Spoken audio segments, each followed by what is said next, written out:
जय श्री कृष्ण। राधे राधे। आज अपने सुनेंगे श्रीमद् भागवत गीता का चौथा अध्याय और उसका महात्म्य, और उसके बाद में भगवान श्री कृष्ण की बहुत ही सुंदर कहानी। तो आप सभी इन्हें श्रद्धा पूर्वक सुनना और ज्यादा से ज्यादा शेयर करना। कथा शुरू करने से पहले कमेंट बॉक्स में जय हो श्री कृष्ण भगवान की अवश्य लिखना। प्रेम से बोलो श्री कृष्ण कन्हैया की जय हो। तो श्री कृष्ण जी अर्जुन से कहते हैं कि इस अविनाशी कर्म योग को मैंने सूर्य से कहा, सूर्य ने मनु से कहा और मनु ने राजा इक्ष्वाकु से कहा। हे अर्जुन, इस परंपरा से प्राप्त यह योग सब राजर्षियों ने जाना, परंतु अधिक समय व्यतीत होने से यह लुप्त हो गया। वही प्राचीन योग आज मैंने तुमको बताया है, क्योंकि तुम मेरे भक्त और मित्र हो। यह योग रहस्य अति उत्तम है। तो अर्जुन कहने लगा कि आपका जन्म तो अभी हुआ है और सूर्य का जन्म तो बहुत समय पहले हो गया था। मैं किस प्रकार मानूं कि आपने सूर्य को यह योग बताया था। श्री कृष्ण भगवान बोले कि हे अर्जुन, मेरे और तुम्हारे अनेक जन्म हो चुके हैं। मुझे वह सारे याद है, तुम भूल गए हो। मैं जन्म से रहित अविनाशी संपूर्ण प्राणियों का स्वामी अपनी प्रकृति में स्थित हूँ, तथापि अपनी माया से जन्मता हूँ। हे भारत, जब जब धर्म की हानि होती है और अधर्म का प्राबल्य हो जाता है, तब तब मैं ही जन्म लेता हूँ। साधुओं की रक्षा, पापियों का विनाश और धर्म की स्थापना करने के लिए प्रत्येक युग में जन्मता हूँ।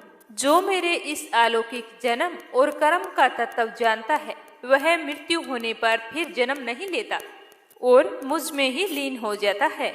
इस भांति मोह, भय और क्रोध त्याग कर मुझ में भक्ति करके और मेरी शरणागति हो, बहुत से मनुष्य ज्ञान रूपी तप से पवित्र होकर मुझी में मिल गए हैं। जो जिस भाव से मेरा पूजन करता है, मैं उसको उसी प्रकार का फल देता हूँ। हे पार्थ, मनुष्य सब प्रकार से मेरे मार्ग का अनुसरण करते हैं, अर्थात वह चाहे जिसकी सेवा करे वह मेरी सेवा है। मनुष्य लोक में कर्म सिद्धि की इच्छा करने वाले लोग देवताओं का पूजन करते हैं, क्योंकि इस लोक में कर्म की सिद्धि शीघ्र होती है। मैंने चारों वर्णों की सृष्टि अपने अपने गुण और कर्म से की है। सृष्टि का कर्ता मैं ही हूँ, तथापि मुझे अकर्ता अविनाशी जानो। कर्म मुझको बद्ध नहीं कर सकते, तथापि कर्म फल में मेरी कामना नहीं है। इस प्रकार जो मुझको पहचानता है, वह कर्मों के बंधन में नहीं पड़ता। इसी प्रकार समझकर प्राचीन मुमुक्षुओं ने भी कर्म किए हैं। अतः पूर्व पुरुषों के पहले ही किए हुए कर्म को तुम भी कर। हे अर्जुन, कर्म क्या है और अकर्म क्या है, इसके विचार में विद्वान की बुद्धि भी चकरा जाती है। उसी कर्म का वर्णन मैं तुमसे करूंगा, जिसके जानने से संसार के बंधन से छूटकर मोक्ष के भागी होंगे। कर्म, विक्रम और अकर्म तीनों का जानना बहुत ही जरूरी है, क्योंकि कर्म की गति गंभीर है।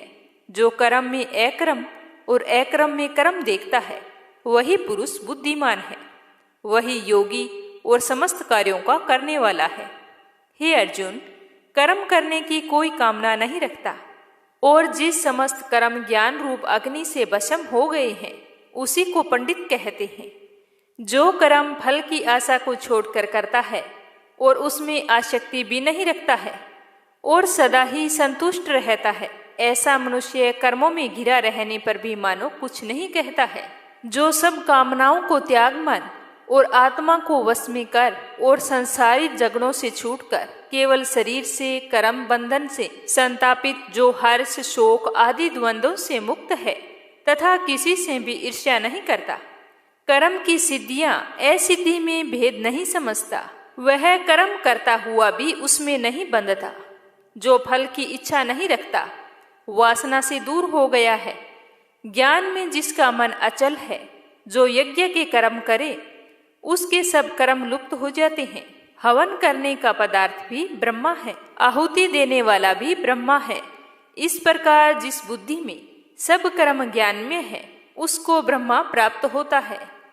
कोई कोई कर्म योगी देवताओं की पूजा करते हैं और कोई ज्ञान योगी ब्रह्म रूप अग्नि में यज्ञ रूप से हवन कर परमात्मा का भजन करते हैं। और कोई ऐसे हैं कि जो अपनी इंद्रियों को तथा सब कर्मों को संयम रूप से अग्नि में होम देते हैं, और कितने ही इंद्रिय रूपी अग्नि में इंद्रियों के रूप शब्दादि विषयों को होम देते हैं। कितने ही लोग इंद्रियों के सब कर्मों और प्राणों के कर्मों को आत्मज्ञान से प्रज्वलित संयम रूप अग्नि में होम देते हैं। कोई तो द्रव्य यज्ञ करते हैं, कोई तप यज्ञ, कोई योग यज्ञ, कोई स्वाध्याय यज्ञ और कोई ज्ञान रूप यज्ञ करते हैं। और कोई प्राणायाम को तत्पर रहने वाले योगी प्राण और अपान वायु में प्राण को रोकते हैं, प्राण वायु में अपान वायु का लय करते हैं। कोई आहार को निरंतर कर्म करके प्राण को होमते हैं। वे सब यज्ञ वेता हैं और यज्ञ से ही इन सब के पाप नष्ट हो जाते हैं। जो यज्ञ में बचे हुए अमृत रूपी अन्न को खाते हैं वे सनातन ब्रह्मा को प्राप्त होते हैं। हे अर्जुन, जो यज्ञ नहीं करते हैं उनका यह लोक और परलोक दोनों ही नहीं है। इस प्रकार के बहुत से यज्ञ वेद में विस्तार सहित वर्णित है। इन सब को तुम कर्म से उत्पन्न हुआ जानो। इनको जानने से तुम मोक्ष को प्राप्त होवोगे। हे परतम, द्रव्य यज्ञ से ज्ञान यज्ञ उत्तम है। हे पार्थ, फल सहित सब कर्म ज्ञान में समाप्त हो जाते हैं। सो उस ज्ञान यज्ञ का तत्वदर्शी और ज्ञानी लोग तुमको उपदेश करेंगे। इसीलिए तुम उनकी सेवा करना और उनसे विनय पूर्वक प्रश्न करके ज्ञान यज्ञ जानना। इस ज्ञान का लाभ करके तुमको ऐसा मोह फिर कभी नहीं होगा। इस ज्ञान से समस्त प्राणियों को तुम अपने में और मुझ में भी देखोगे। यदि सब पापियों से अधिक पाप करने वाले हो तो भी ज्ञान रूपी नौका से भवसागर पार कर जाओगे। जिस प्रकार प्रज्वलित अग्नि लकड़ी को जलाकर भस्म कर देती है, वैसे ही ज्ञान रूपी अग्नि सब कर्मों को भस्म कर डालती है। इस लोक में ज्ञान के समान पवित्र और कुछ भी नहीं है। यह ब्रह्मा बहुत काल पर्यंत कर्म योग से सिद्ध हुए पुरुषों को अपने आप ही प्राप्त होता है। जो श्रद्धावान पुरुष इंद्रियों को जीतकर ब्रह्मा में लगा रहता है वह ज्ञान को प्राप्त करता है और ज्ञान को पाकर अल्प समय में शांति को पा जाता है। अज्ञानी श्रद्धा रहित और जिनके मन में संदेह है, ऐसे जो पुरुष हैं वह नष्ट हो जाते हैं। जिनके मन में सदा संदेह रहता है उनको यह लोक, परलोक और सुख कुछ भी प्राप्त नहीं होता। जिसने परमेश्वर धन और निष्काम कर्म योग के आश्रय से कर्म बंधन त्याग दिए हैं और ज्ञान से जिसके सब संदेह दूर हो गए हैं, हे अर्जुन, उस आत्मज्ञानी पुरुष को कर्म नहीं व्यापते। अतः हे अर्जुन, अज्ञान से उत्पन्न हुए चित्त के इस संयम को ज्ञान रूपी तलवार से काटकर मेरे बताए हुए कर्म योग को करने के लिए तुम प्रस्तुत हो जाओ। तो ये था चौथा अध्याय। अब अपने सुनेंगे इसका महात्म्य। बोलो विष्णु भगवान की जय हो। भगवान श्री हरि विष्णु बोले कि हे लक्ष्मी, जो पुरुष गीता जी का पाठ करते हैं उनके स्पर्श मात्र से ही मनुष्य अधम देह से छूटकर मुक्ति को प्राप्त होता है। लक्ष्मी जी ने पूछा कि हे महाराज, श्री गीता जी के पाठ करने वाले के स्पर्श से कभी कोई जीव मुक्त हुआ है? अगर आप जानते हैं तो मुझे भी बताओ। तो लक्ष्मी जी के कहने पर श्री हरि विष्णु ने कहा कि हे लक्ष्मी, तुमको मुक्त हुए की एक पुरातन कथा सुनाता हूँ, ध्यान पूर्वक सुनना। भागीरथी गंगा जी के तट पर काशी जी नगर है। वहाँ एक वैष्णव रहता था। वह गंगा जी में स्नान करके गीता जी के चौथे अध्याय का पाठ किया करता था। एक दिन वह साधु वन में गया। वहाँ बेरी के 2 वृक्ष थे, उनकी बड़ी ही छाया थी। साधु वहाँ पर बैठ गया और थोड़ी ही देर बाद में साधु को नींद आ गई। तो उसने एक बेरी से पाँव लगा लिया और दूसरी बेरी के साथ अपना सिर लगाकर वह सो गया। तो वे दोनों बेरी के वृक्ष आपस में कांपकर पृथ्वी पर गिर गए। पत्ते उनके सूख गए। पर परमेश्वर की कृपा से वे दोनों बेरी के वृक्ष ब्राह्मण के घर जा पुत्रियों के रूप में जन्म लिया। हे लक्ष्मी, बड़े ही उग्र पुण्यों को करने से मनुष्य की देह मिलती है। फिर ब्राह्मण के घर जन्म लेकर उन दोनों लड़कियों ने तपस्या करनी शुरू कर दी। जब वे दोनों लड़कियां बड़ी हुई तब उनके माता पिता ने कहा कि हे पुत्रियों, हम तुम्हारा विवाह करना चाहते हैं। तब उन दोनों ने अपने माँ बाप से कहा कि हम विवाह नहीं करना चाहती, क्योंकि उन्हें अपने पिछले जन्म की खबर थी। वह सुंदर जाति में जन्मी थी। उन्होंने कहा कि हमारे मन में तो बस एक ही कामना है, पर परमेश्वर वह पूर्ण करे तो बहुत ही भली बात होगी। उनके मन में यही था कि जिस साधु के स्पर्श से हमारी मुक्ति हुई है, जिस अधम देह को छूट के हमें यह देह मिली है, वह साधु हमें मिले। इतना विचार करके उन दोनों लड़कियों ने अपने माता पिता से तीर्थ यात्रा करने की आज्ञा मांगी। तो उसके माँ बाप ने उन्हें तीर्थ यात्रा की आज्ञा दे दी और कहा कि तुमको परमेश्वर जी की आज्ञा है। तब उन दोनों कन्याओं ने अपने माता पिता के चरण स्पर्श करके वंदना की और वहां से प्रस्थान किया। तीर्थ यात्रा करती करती बनारस पहुंची। वहां जाकर देखा कि वहां पर वही तपस्वी बैठा है जिसकी कृपा से दोनों को बेरी की देह से छुटकारा मिला था। तो दोनों कन्याओं ने वहां जाकर चरण वंदना करके विनती की कि हे संत जी, धन्य हो, आपने हमको कृतार्थ कर दिया। तो उनकी बात सुनकर उस तपस्वी ने कहा कि तुम कौन हो, मैं तो तुम्हें नहीं पहचानता। तो कन्याओं ने कहा कि हम आपको पहचानती हैं। हम पिछले जन्म में बेरी की योनि में थी। तुम एक दिन वन में आए थे। तुमको बहुत ही धूप लग रही थी। तब तुम एक बेरी के वृक्ष के तले बैठकर आराम करने लगे। जब तुम्हें नींद आने लगी तो तुम वहां पर सो गए। एक बेरी से आपके चरण लग गए और दूसरी बेरी के वृक्ष से आपका सिर लग गया। उसी समय हमें बेरी देह से मुक्ति मिल गई। अब हमने ब्राह्मण के घर में जन्म लिया है। ब्राह्मणी है, बड़ी सुखी है। तुम्हारी कृपा से हमारी गति हुई है। तब तपस्वी ने कहा कि मुझे तो इस बात की खबर ही नहीं थी। अब तुम आज्ञा करो कि मैं तुम्हारी क्या सेवा करूं। तुम ब्रह्म रूप उत्तम जन्म श्री नारायण जी का मुख हो। तब उन कन्याओं ने कहा कि हमको श्री गीता जी के 4थे अध्याय का फल दान करो, जिससे हम देव देही पाकर सुखी हों। तो उस तपस्वी ने 4थे अध्याय के पाठ का फल दे दिया। देते ही उनको कहा कि तुम आवागमन से छूट जाओ। इतना कहते ही आकाश से विमान आए और उन दोनों ने देव देही पाकर बैकुंठ को गमन किया। फिर तपस्वी ने कहा कि मैं नहीं जानता था कि श्री गीता जी के 4थे अध्याय का ऐसा महात्म्य है। तब वह मन वचन व कर्म से नित्य प्रति अटूट श्रद्धा सहित श्री गीता जी का पाठ करने लगा। तो ये था श्रीमद् भागवत गीता के 4थे अध्याय का महात्म्य। अब अपने सुनेंगे श्री कृष्ण भगवान की कहानी। श्रद्धा पूर्वक सुनना और कमेंट बॉक्स में श्री कृष्ण भगवान का जयकारा अवश्य लगाना। आज मैं आपको सुना रही हूँ भगवान श्री कृष्ण के बाल रूप और शिव जी की पौराणिक कथा। क्या हुआ था जब भगवान भोलेनाथ पृथ्वी पर कृष्ण जी के दर्शन के लिए आए थे। जब भगवान श्री कृष्ण ने पृथ्वी पर अवतार लिया, उस समय भगवान भोलेनाथ समाधि में लीन थे। लेकिन जब बाद में उन्हें पता चला कि विष्णु भगवान ने कृष्ण जी के रूप में पृथ्वी पर अवतार लिया है, तो उनके मन में उनसे मिलने की मनसा जागृत हुई। महादेव शिव शंभु को श्री श्याम सुंदर के बाल रूप के दर्शन करने की बहुत ही इच्छा हो गई और वे एक योगी का भेष बनाकर मैया यशोदा के द्वार पर गोकुल में नंद भवन के बाहर पहुंचकर आवाज लगाने लगे। आवाज कुछ इस तरह से लगाई, अलख निरंजन, अलख निरंजन, कहाँ हो प्रभु। यह कहकर भगवान शिव गाने लगते हैं कि एक योगी आयो रे तेरे द्वार, दिखा दे मुख लाल का, ओ मैया दिखा दे मुख लाल का, तेरे पालने में पालनहार, दिखा दे मुख लाल का, ओ मैया दिखा दे मुख लाल का।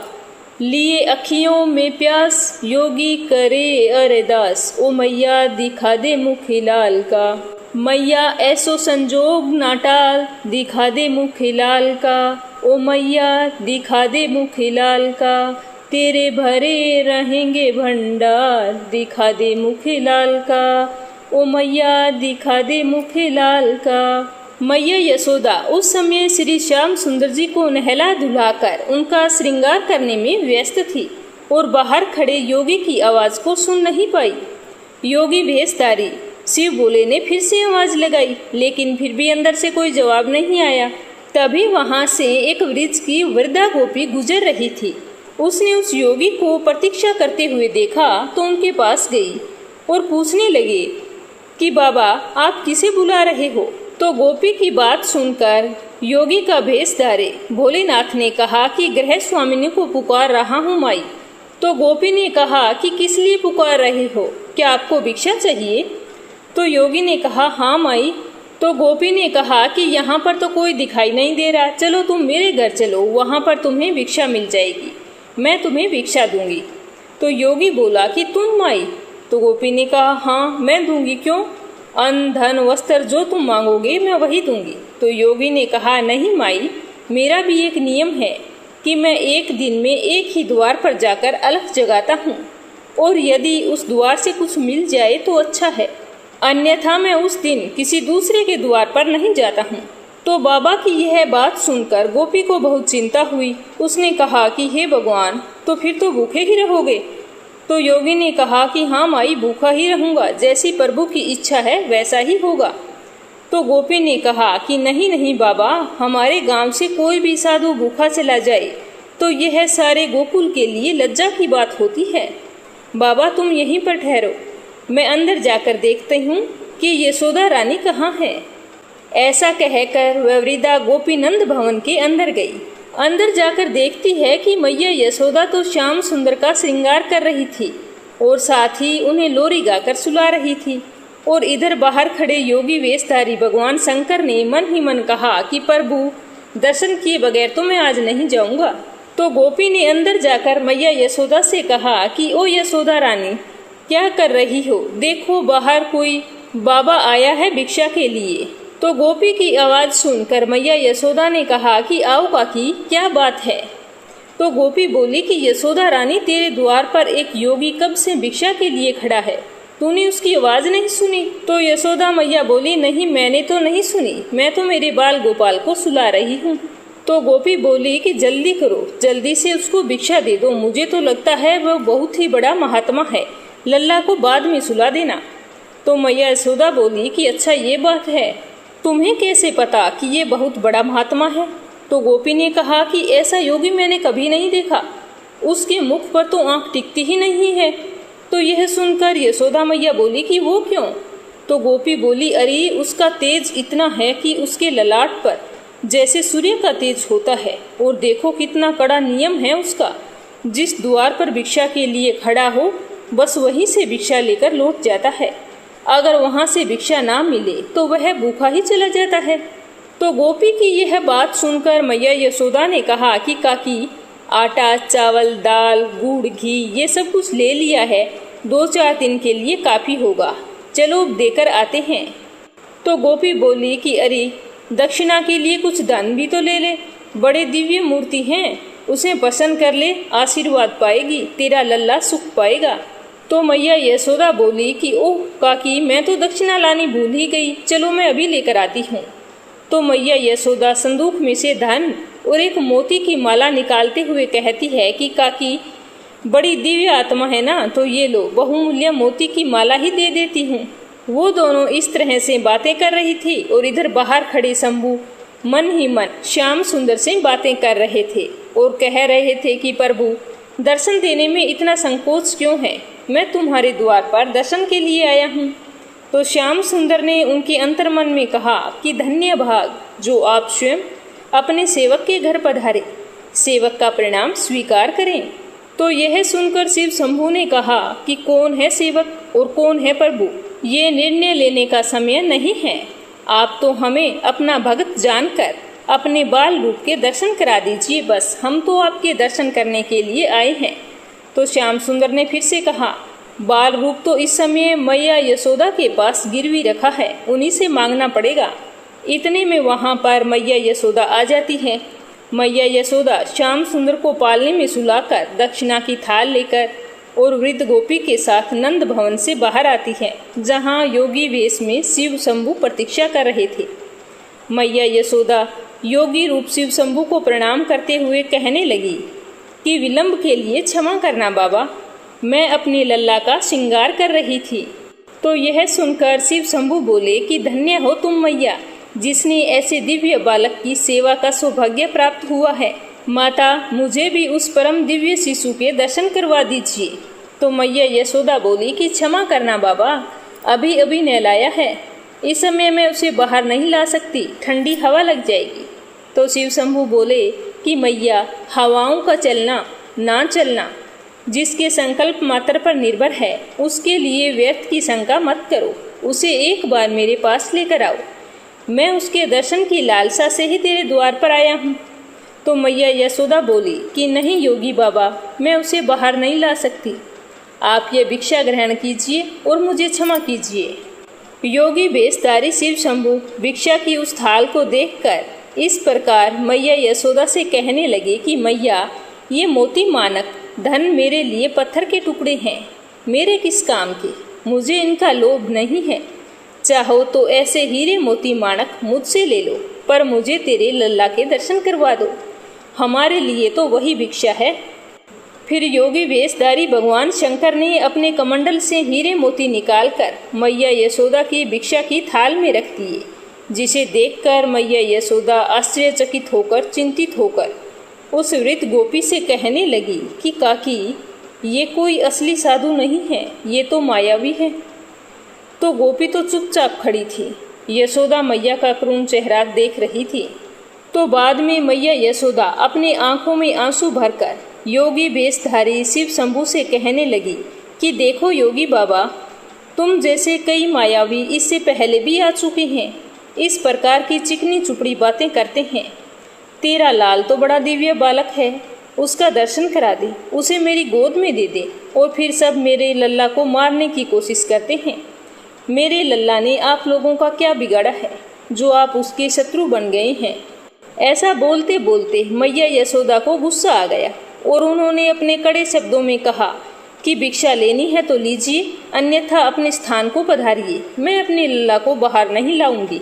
तो यशोदा मैया की बात सुनकर शिव शंभू बोले कि ओ मैया, ऐसे कठोर मत बनो, मैं बहुत दूर कैलाश पर्वत से आया हूँ।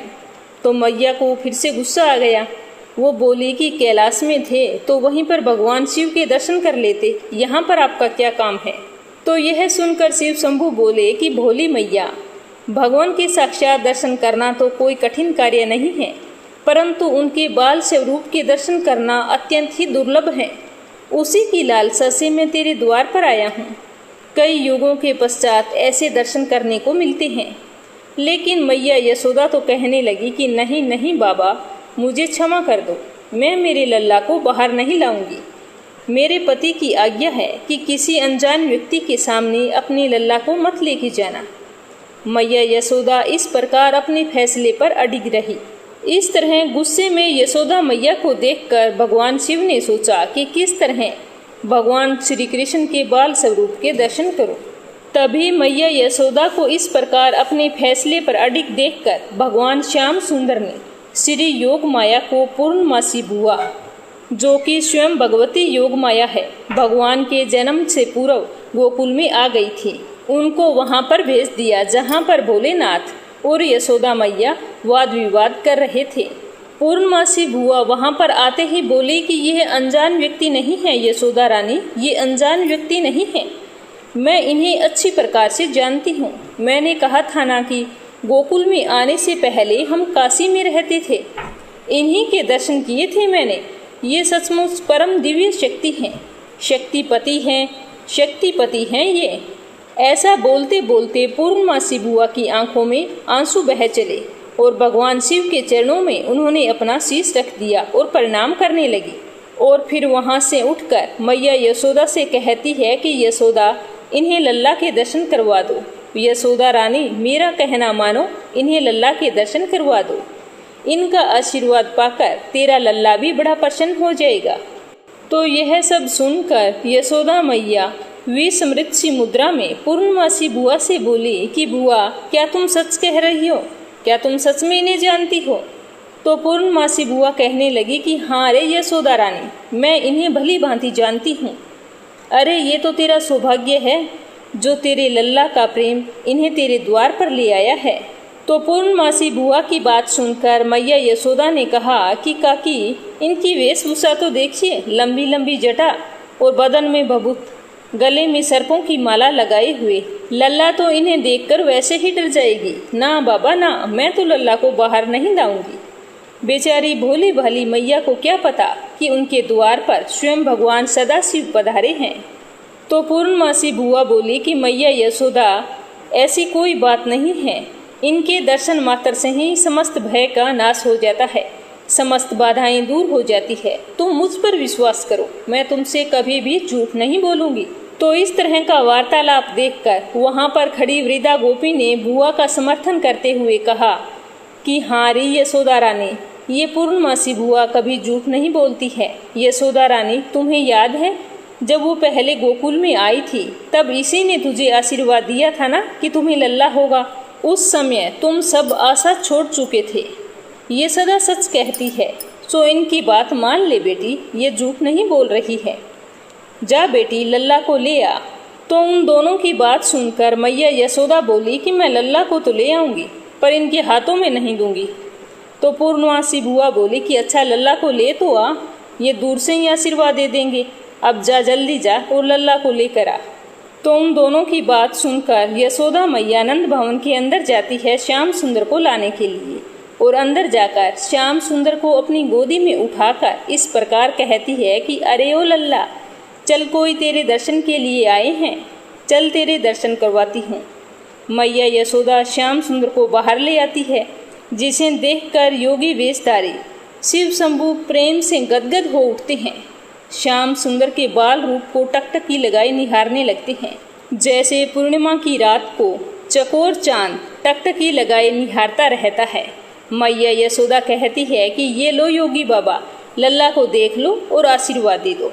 भगवान शिव शंभु अपने प्रिय श्याम सुंदर के इस बाल स्वरूप को देखकर नमस्कार करते हैं, और श्याम सुंदर भी अपने चेहरे पर मधुर मधुर मुस्कान लिए उन्हें देखते रहते हैं। फिर शिव शंभु मैया यशोदा से इस प्रकार कहते हैं कि मैया, आपकी आज्ञा हो तो इनके चरणों में थोड़ा अपना मस्तक रख लूं। तो यशोदा मैया बोली, नहीं नहीं, मेरे लल्ला को छूना नहीं है बिल्कुल भी, मैं हाथ नहीं लगाने दूंगी। तो फिर पूर्णमासी बुआ योगी भेषधारी शिव शंभु से कहती है कि पहले अपने चरण रज तो दीजिए। ऐसा कहकर पूर्णमासी बुआ शिव शंभु की चरण रज ले लल्ला श्याम सुंदर के ललाट पर लगा देती है। शिव शंभु के चरण रज श्याम सुंदर के ललाट में पड़ते ही श्याम सुंदर मन ही मन शिव शंभु से कहते हैं कि धन्यवाद प्रभु, कोटि कोटि धन्यवाद। अंतर्यामी भगवान शिव श्याम सुंदर के मन की बात को सुनकर कहते हैं कि हम इतनी दूर से आकर भी आपके बाल रूप का आलिंगन भी ना कर सके।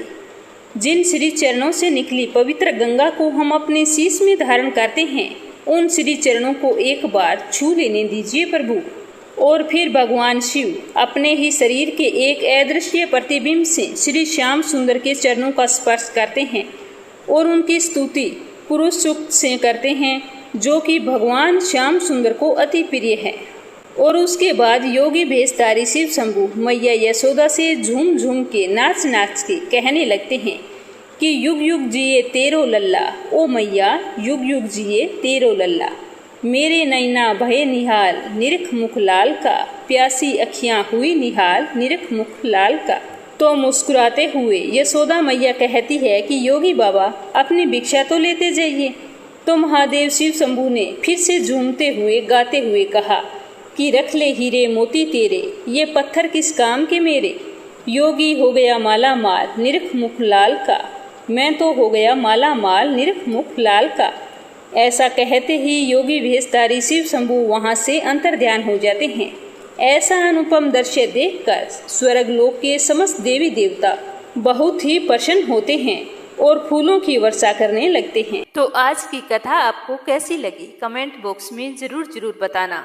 कल फिर मिलेंगे श्रीमद् भागवत गीता का अगला अध्याय और एक नई कथा के साथ। रोजाना प्रस्तुत होने वाली कथा को श्रद्धापूर्वक सुनना और ज्यादा से ज्यादा अपने रिश्तेदारों में मित्रगणों में शेयर करना।